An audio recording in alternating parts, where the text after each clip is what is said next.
But if the vote is within 1%, which it is, then the loser can request a recount, and I think they probably have to fund it or something is added to it. So it's certainly possible.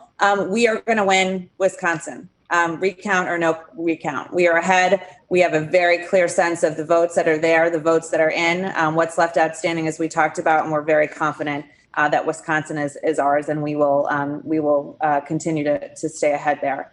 When it comes to Latino vote in this country, it is a very diverse population across many of our states. The vice president received support from tens of millions of Latinos last night. And as you mentioned, states like Arizona that have been called, Nevada, where we are ahead, really strong support. Obviously, in Florida, Donald Trump overperformed his numbers with Cuban American voters. The vice president did not underperform. We just saw Donald Trump increase his support with the Cuban American vote. I feel like we had an incredibly strong, robust, really in-depth, customized program across our core states, led by just such an amazing team of leaders on our campaign, building content and engaging with Latino voters in person, online, on TV, on the phone, in every way possible. And I think that our support and the work of our team showed bright with the millions of Latinos that supported us, and in particular helped us take a historic victory in a place like Arizona. Oh, and you had one more question. Oh, it was about, sorry, I didn't actually get any sleep, so I forgot that third one.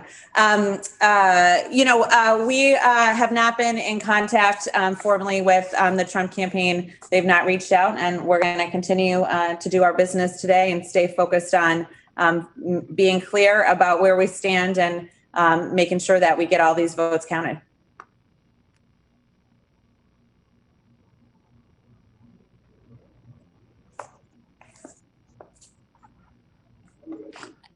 We have Jen Epstein next. Hey guys, Jen, you said that you believe that you're on a clear path to victory by this afternoon. Does that mean that we should expect to hear from Vice President Biden this afternoon or soon thereafter? And is the intention as of now for him to declare victory then? And sort of a corollary to that, there's obviously been a lot of talk about the president falsely claiming victory. Are you concerned that even if you have stronger numbers to back yourselves up, that you might be, diminishing some trust in the process to move quickly to declare victory? So we expect that at some point later today that the vice president will address the American people.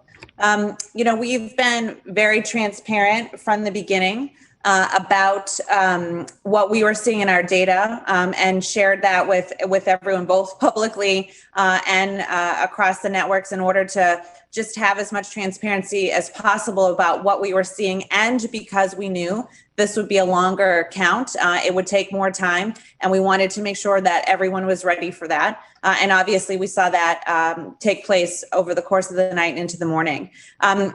We are talking about what is already in Wisconsin, for instance, and it is clear based on that data that we have a lead, and a lead we will continue, and we think that race can be called right now. So we are speaking not falsely as Trump did last night. We're speaking clearly based on the data in the states.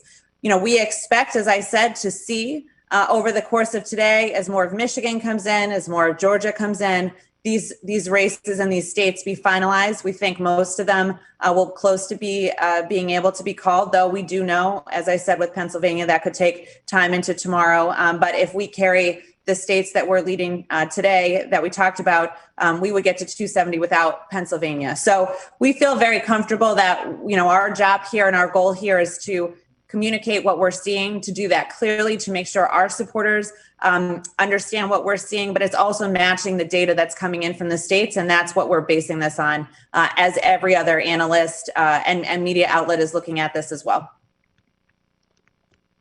So I think we have time for one last question.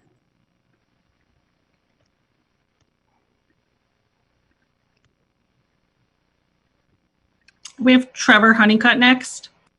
Hey, thanks for doing this. So on the legal side, I just wanted to clarify whether it's currently your expectation that there would be a challenge that would end up in the Supreme Court, and also if there are any new legal challenges that you're considering pursuing at this point, or that you think are appropriate to deal with any voter suppression.